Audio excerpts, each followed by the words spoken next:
આજુબાજુ છે હવે તેની સફાઈની કામગીરી શરૂ થઈ જાય। જુઓ કે મધ્યમાંથી પસાર થઈ રહી છે સર્પા આકારને જે રીતે આ તમામ વિશ્વામિત્રી નદીની જે સપાટી જે નદી છે તેને હવે સાફ સફાઈ સાથે તળાવ આજુબાજુના તળાવો છે તે ઊંડા કરવાની કામગીરી પણ હાથ ધરાઈ છે। ત્યારે અત્યારે ભીમનાથ તળાવ ખાતે સ્થાનિક નગરસેવકો સાથે સ્થાયી સમિતિના અધ્યક્ષ ડૉક્ટર શીતલ મિસ્ત્રી પણ પહોંચ્યા છે। આપ જુઓ કે જે પ્રકારે તમામ નગરસેવકો છે તેમની સાથે પહેલાં તો વાત કરીશું। બેન, શું કહેશો? કદાચ અત્યાર સુધી નથી જોયો, હવે કામગીરી શરૂ થઈ। જે ગયા વર્ષે પાણીનું વરસાદના લીધે જે પૂરની પરિસ્થિતિનો સામનો વડોદરાના નગરજનોને કરવો પડ્યો, એ આ જોતા કામગીરી જોતા એવું લાગે છે કે આ વરસાદમાં આ ચોમાસામાં કોઈને આવો સામનો નહીં કરવો પડે અને ભગવાન ક્યારે પણ આવો સામનો કોઈને ન કરવા દે। તમે જુઓ કે અમારું ત્યાં આગળ દાંડિયા બજાર 4 રસ્તા છે, ત્યાંથી 3 દિવસથી કામ ચાલી રહ્યું છે। એટલે અમે લોકો બંને કાઉન્સિલરો ત્યાંથી જોતા જોતા આ બાજુ આવ્યા કે હવે કેટલે પહોંચ્યું, આ બાજુ કેમ જેસીબી નહીં પહોંચ્યું। એટલે અહીંયા ચાલી રહ્યું છે કામ। જે આ જગ્યા છે, આ ડમ્પ આપણે ઊભા છીએ એ બધું જ અહીંયાથી ડમ્પ કાઢી અને અહીંયા આગળ એક તળાવ થશે। અહીંયા એક પિકનિકનો પોઈન્ટ જેવું થશે કે વિસ્તારના લોકોને પણ લાગશે, બાજુમાં સયાજી હોટલ છે કે સૂર્યા પેલેસ છે ત્યાંથી પણ એક જોશે તો એવો એક વ્યૂ એમને લેક જેવો દેખાશે અહીંયા આગળ। અને જે અત્યાર સુધી આપણે કાગળો ઉપર કે ગમે ત્યાં જોયું હતું કે વિશ્વામિત્રી પણ ખરા અંશમાં વિશ્વામિત્રીનું કામ આ વખતે થઈ રહ્યું છે। અમને પણ ગર્વ થશે કે જ્યારે અમે કાઉન્સિલર હતા ત્યારે વિશ્વામિત્રીની કામગીરી શરૂ થઈ હતી અને ત્યારે આ કામગીરી થઈ। મંગલ પાંડે બ્રિજ છે ત્યાં આગળ જે કામગીરી ચાલી રહી છે, ત્યાં આગળ પણ એક રિવરફ્રન્ટ જેવું થવાનું છે કે ત્યાં મોર્નિંગ વોકિંગ પણ કરી શકશે, બધા પિકનિક પણ કરી શકશે।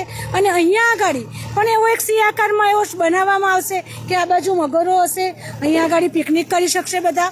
એવો પ્લાનિંગ પણ માન્ય કમિશનરશ્રીનો અને બધાનો કોર્પોરેશનની ટીમનો છે।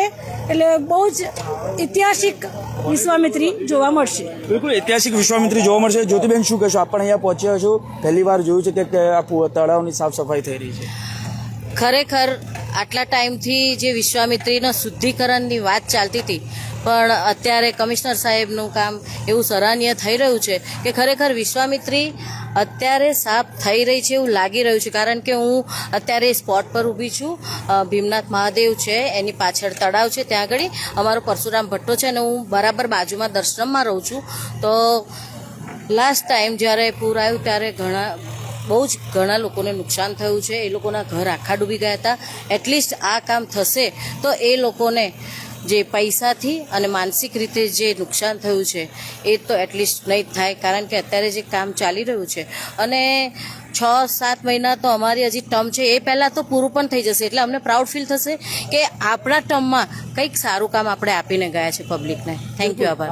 આપ જુઓ કે નગરસેવકો પણ કહી રહ્યા છે કારણ કે જે પ્રકારે અત્યાર સુધી નહોતું જોયું, પરંતુ હવે કામગીરી યુદ્ધના ધોરણે બુલેટ ટ્રેનની ગતિએ કામગીરી થઈ રહ્યું છે। આપ જુઓ કે ડસ્ટ જે ડેબ્રિસ છે કેટલું કાઢવામાં આવી રહ્યું છે, અહીંયા જે દબાણ થઈ રહ્યું છે તે પણ, એટલે તેને પણ બહાર કાઢવામાં આવશે। તમામ જે ડેબ્રિસ છે તેને બહાર કાઢવાની હવે કામગીરી આ ભીમનાથ તળાવમાંથી કરવામાં આવી રહી છે। જુઓ કે સ્થાયી સમિતિના અધ્યક્ષ ડૉક્ટર શીતલ મિસ્ત્રી પણ અહીંયા પહોંચ્યા છે, તેમની સાથે પણ વાત કરવાના પ્રયત્ન કરીશું। સાહેબ, શું કહેશો? યુદ્ધના ધોરણે કામગીરી થઈ રહી છે, હવે તળાવની કામગીરી હાથ પર લીધી છે, કેટલા દિવસમાં સફાઈ થશે, શું કહેશો?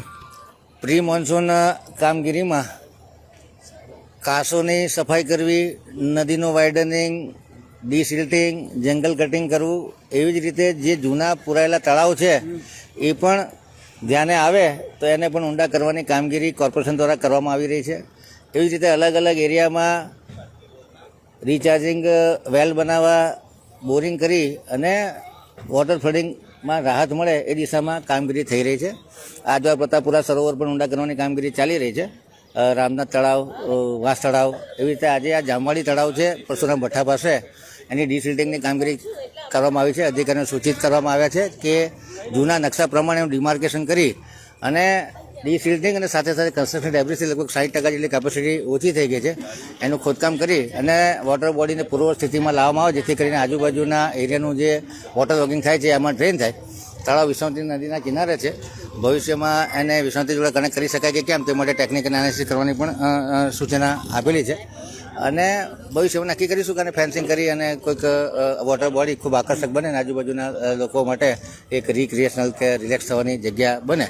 પરંતુ એ આગળની વાત છે. અત્યારે હાલ પૂરતું તો ડિસિલ્ટિંગ કરી અને તળાવનો સંગ્રહ કરી શકાય એ પ્રકારનું બફર ઝોન બને, જેથી કરીને વોટર લોગિંગમાં રાહત મળે. સાહેબ મશીનરીની જરૂર પડશે તો સ્થાયી સમિતિના અધ્યક્ષ તૈયાર છે.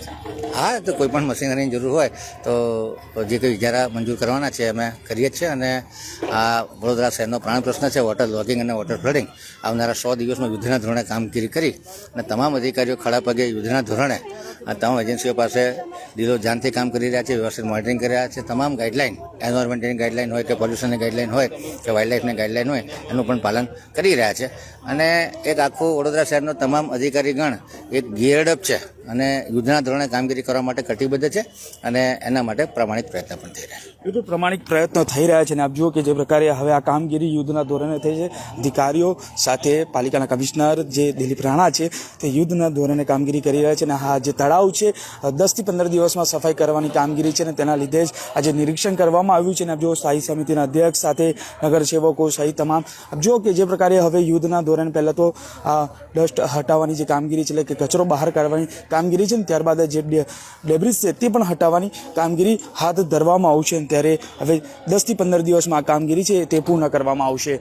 કેમેરામેન નિહાલની સાથે Surat Solanki, spark today news Vadodara.